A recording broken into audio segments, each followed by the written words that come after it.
Hello Gemini, welcome dito sa iyong December reading. So ito yung silip natin sa kabuuan ng December mo. Ano ba itong mga maaaring paparating sa iyo, no?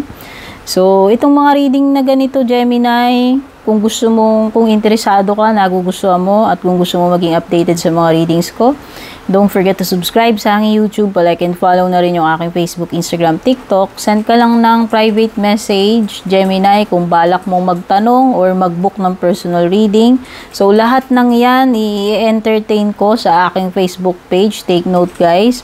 I will only entertain private messages. So, kahit mag-comment-comment kayo dito or mag-comment-comment kayo sa FB, hindi po ako basta-basta magre-reply. No? Kasi kung talagang interesado kayo mag-book or mag-inquire, mag-PM kayo.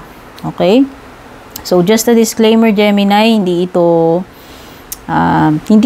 personal reading mo lang, no? Ito ay collective reading, kaya pwedeng tutugma yung iba, pwedeng yung iba hindi. So, kunin nyo lang ano yung nagre-resonate sa inyo.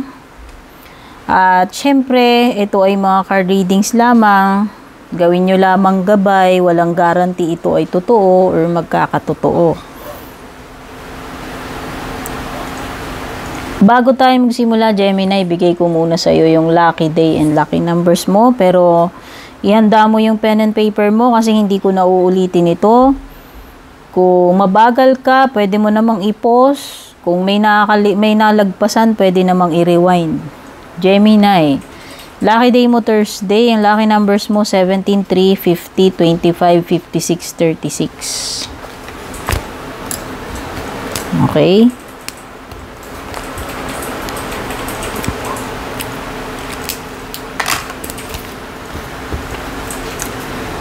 Okay, Gemini, kunin muna natin yung overall energy ng December mo.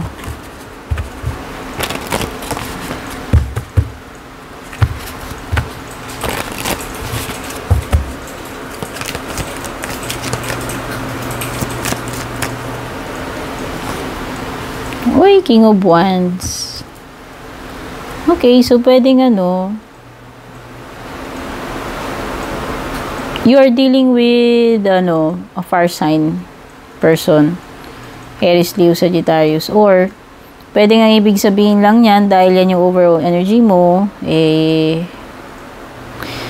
you'll be very confident about something. Hindi ko alam parang yung itsura mo dito, ayan yung ngiti mo, parang ganun ka-sure about something, whether kung ano may pinag-uusapan dito, na parang ikaw ay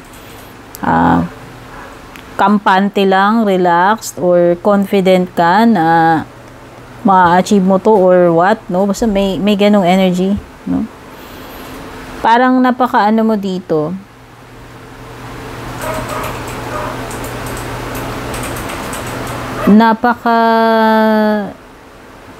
Kasi tignan mo yung green niya yung paano siya ngumiti. Parang alam mo na parang ganun. Alam mo na makukuha mo to or ma-achieve mo. Basta, parang napaka-certain mo, very sure mo about something dito. And you are very happy and confident. Yung may tsura niya, di ba? So, yan, baka yan yung energy mo. Baka ikaw ay meron kang feeling mo, masisecure mo talaga tong bagay na to kung ano man yung tinutukoy dito, no? Parang alam mo na ay ma-achieve ko yan or makukuha ko yan, ganyan. So, ano naman yung possible na magiging challenge para sa iyo? Kumbaga, you are confident na mahahandle mo to or makukuha mo or ma-achieve mo ito. Kung ano man to. Bagay man ito o ewan. It could be material, pwedeng hindi. Ano naman yung magiging challenge para sa iyo ngayong December, Gemini? Ay, Six of Swords. Okay. Ang challenge mo is paano ka makakalipat sa better? Better na sitwasyon, better na trabaho, better na relationship. Ayan Yun yung struggle mo or yung challenge mo ngayon December. Paano ka makaka-move into something better? Paano ka paano mag-i-improve yung kalagayan mo, yung sitwasyon mo. Ito yun eh. Okay? Itong transition. So, pwedeng yung iba sa inyo dito, pinoproblema ninyo yung period ng transitioning, yung adjustment, no? So, halimbawa, magmamigrate ka. O, pinoproblema mo, paano yung adjustment period, or kung lilipat ka into another relationship, or lilipat ka ng bagong company, or bagong trabaho, or bagong bahay. Halimbawa, nasanay ka sa city, bigla kang na-assign sa probinsya. Yung mga ganun, parang yun yung pinaka-challenge para sa iyo kung paano ka, yung pinaka-process, yung pinaka-pinagdadaanan, yung pinaka-transitioning, pwedeng yun yung doon ka na, doon ka nag-i-struggle, or yun yung pinoproblema mo, challenge para sa iyo. Okay?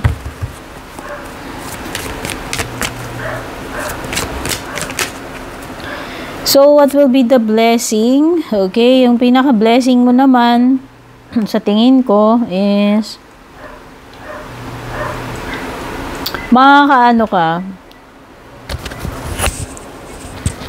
tawag dito, matatapos na itong mga toxic situations sa iyo, drama. Ayan, kasi nga, although nag-i-struggle ka dito, pwedeng challenge sa itong transitioning, yung paglipat, no, into something better. Well, at least, ikaw ay unti-unti, yung mawawala na yung toxic people around you, mawawala na yung toxic environment, whether sa workplace man yung pinag-uusapan, o kung ano man, no? Well, at least mawawala na yung mga dito, yung mga talangka. O kung may mga talangka man sa buhay mo, sa trabaho mo man yan, mga kakilala mo, o sa pamilya mo, kung saan mo na-encounter tong ganitong klaseng. Para kasing ang dami mong dito eh. Madaming drama, ang daming toxicity, ang daming inggit, ang daming pwedeng nag-i-interest, no? Nag-i-interest doon sa kung ano yung position mo, yung meron ka, parang ganun, parang may mga kaagaw ka rito, kakompetensya, kahit hindi ka nakikikompete yan, may ganyan. So, ito yung mga conflicts yan. Conflicts, toxicity, drama, competition. Ayan. So, at least yun yung blessing mo, Gemini, itong December, na wala ka ng mga ganyan-ganyan. No? Mawawala yan. So, ano naman yung posibleng susunod para sa iyo, Gemini, ngayong December?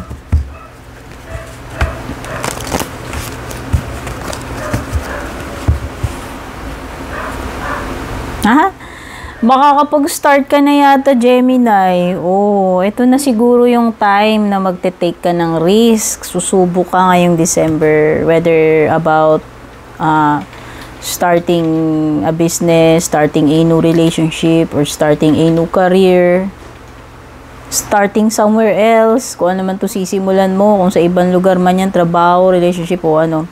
Basta, ayan magiging very, hindi ko alam, may pagkatamang adventurous, tamang willing to take risks, sumugal, make the first move. So, hindi mo iisipin kung magiging successful ka agad dito or what, basta importante sa'yo, sisimulan mo yung journey mo, no? Umpisahan mo yung paghakbang mo dito. Okay? Pwede nga iba sa inyo dito, yun na nga. Kung nakapasok na kayo, nakapagsimula na kayo, nagsisimula kayo. May bagong adventure, may bagong chapter sa buhay mo. Okay? Yan yun. Yan yung susunod para sa iyo ngayong December. Baka may mga darating na sa iyo. Kung ano man pwedeng opportunity sa job, etc. Sana, Sana maganda, Gemini, itong bagong chapter na ito. And ano naman yung posibleng magiging outcome para sa iyo, Gemini? Bagong experience ito, o panibagong pakikipagsapalaran. Ito yun. So, ano naman yung pinaka-outcome? Saan pupunta itong mga to? Ano kaya yung pinaka-outcome mo? Hoy, you will pursue your passion. So, pinaka-ending nito, pinaka-resulta, you will be ending up doing what you love to do. Napakaganda naman nito, Gemini, o diba? nakaka-inspire at napakasayang feeling na mag-e-end up ka doon sa bagay na gustong-gusto mo, love mo. It could be your first love, pwedeng relationship, pwedeng trabaho. Diba? Ang sarap at ang saya ng feeling na ikaw ay inspired, fulfilled dahil finally yung ginagawa mo na i-enjoy mo or yung ginagawa mo is something na talagang yun yung gusto mong gawin, passion mo, first love mo. O diba? Ganda. So, tignan na natin ano pa tong mga posibleng paparating sa iyo week by week, first week, second week, third week, fourth week ng December mo. Yun lang, pagdating dito sa first week mo, you are parting ways, either romance or business. So, ito na nga yung separation, transitioning, ito na yun. So, pwedeng hiwalayan or break up sa jowa or sa business partner or sa company na pinapasukan mo o dun sa trabaho na yan, ayan. Merong parting of ways, may paghihiwalay, may pag-e-end, pag-e-end ng chapter. Pero ang maganda nun, magsisimula ka eh. Ito yung next sa iyo eh. Kaya walang kwenta yung mga ending na yan. Importante itong magiging journey mo dito with the full card. So kung ano man yung tinutukoy na itong full card na journey mo, sana maganda yung Gemini. Sa second week naman ako, akala ko yung tears, buti na lang, hindi. Second week, Gemini, magkakaroon ka ng insights, magiging very sharp ka, intuitive, no? Malakas lang yung feeling mo, yung intuition mo sa mga bagay-bagay, yung mga sitwasyon na pwedeng meron kang feeling eh, o diba? Ito na yun, teka lang, explain natin. Diba kanina, yung overall energy mo, ina-explain ko na parang dito, sa card na ito, parang feel mo, you are certain, you are very sure, you are confident na matutuloy o basta parang sure ka na yes or ma-achieve mo, makukuha mo ito, kung ano may tinutukoy niyan. At tignan mo yung second week mo. Ganon din. No? Kasi pag sinabing intuition, parang alam mo eh, hindi pa proven pero you have that certain feeling na you are very sure na tama yung iniisip mo or pakiramdam mo. So, ito yun. Tumutugma siya. So, sa second week yan. Pagdating naman ng third week mo, ay, naku. Ito na nga iniiwasan ko. So, pwedeng may sadness, may sorrow, may disappointments. Ayan. Great personal sorrow. So, hindi ko alam kung ano to. Pwedeng may mga ano dito. Hindi ko masabi kung failure or basta parang mga bagay na pwedeng yun yung magiging cause ng kalungkutan mo or pagluha, ano? Kasi teardrops yun eh. So, yan, pwedeng mabubroken heart ka about something, no? Sabihin natin. Halimbawa lang ito. Halimbawa, nag-apply ka, yun yung gustong-gusto mong job, pero hindi ka natanggap doon sa interview mo. Yun lang. Example, pwedeng yun. So, halimbawa, ito, ini-intent mo na talaga tong specific na position na yan, pero hindi mo nakuha, binigay doon sa kinaiinisan mo. Diba? Yung mga ganun. Example lang, or ine-expect mo na sasagutin ka netong nililigawan mo, pero biglang ang sinagot yung kaibigan mo. Wala lang. Yung mga examples ko lang yun. Pero it could be anything na makakapagpalungkot sa iyo. Ano naman na meron sa fourth week? A long journey, either physical or mental, will leave you wiser at the end. Okay. So, mukhang may may pagdaraanan ka, pero you will gain wisdom. No, mukhang may malaking lesson na matututunan pagdating ng fourth week. Okay, yan yun. Pwedeng may pagdaraanan or basta meron ka ditong Sinasabi kasi dito, pwedeng physical physical na pagdadaanan or mental. Pero yun nga, mas magiging wiser ka at the end. So, yun na nga, diba? Sabi ko, pwedeng may matututunan ka dyan pagdating ng 4th week. At pagdating naman sa iyong closing message, advice para sa December, Gemini.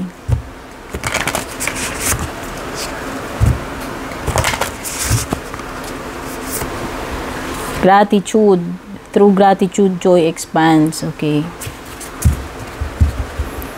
Alam mo, the more na nagiging grateful ka, Gemini, the more na na-attract mo yung blessings.